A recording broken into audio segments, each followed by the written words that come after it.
स्वागत है आपका आपके अपने चैनल बुब्बी की कहानियों में। हमारी आज की कहानी है गाने वाला गधा। आइए कहानी की शुरुआत करते हैं। बहुत दिन पहले की बात है। पास के जंगल में एक भूखा गधा उदास रो रहा था। दिन भर के काम के बाद उसके मालिक ने उसे ठीक से नहीं खिलाया था। इस कारण से वो उदास रो रहा था। पास से ही एक गीदड़ वहाँ से गुजर रहा था और उसने भूखे गधे को देखा। उसने पूछा, क्या हुआ गधा?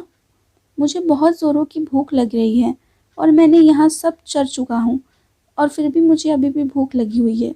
गधा रोया। गधे की दुख भरी बात सुनकर सियार ने कहा, ओह, तुम जानते हो कि पास में एक बड़ा वनस्पति बगीचा है। तुम वहाँ जा सकते हो और भरपेट खाना खा सकते हो। कृपया मुझे वहाँ ले चलो, गधे ने कहा।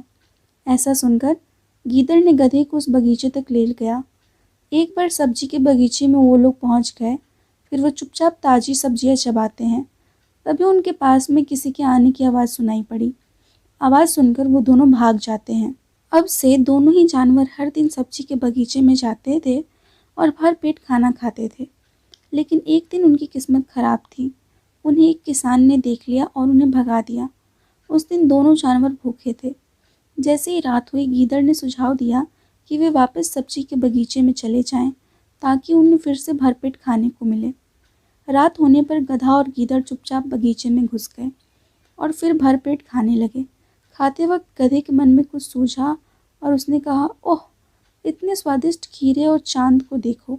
ये इतना सुंदर है कि मैं एक गाना गाना चाहता हूँ। ऐसा सुनते ही गीदड़ ने कहा, अभी नहीं, तुम यहाँ से नहीं गा सकते।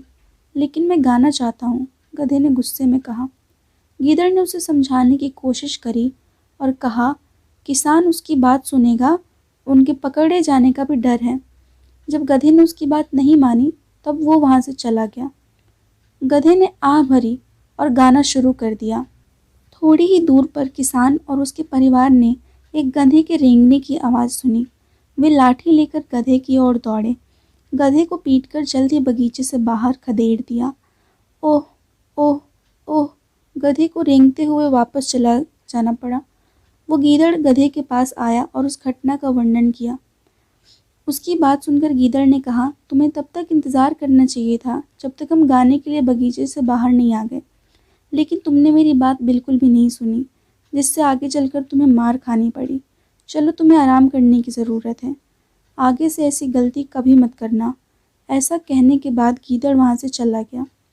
इस कहानी से हमें ये सीख मिलती है कि कोई भी चीज़ करने का एक उचित समय और स्थान होता है। आपको चीज़ों को करने के लिए हमेशा समय और स्थान का ध्यान रखना चाहिए। अगर आपको कहानी पसंद आई हो तो इस कहानी को लाइक करिएगा और हमारे चैनल को सब्सक्राइब करिएगा। Thank you.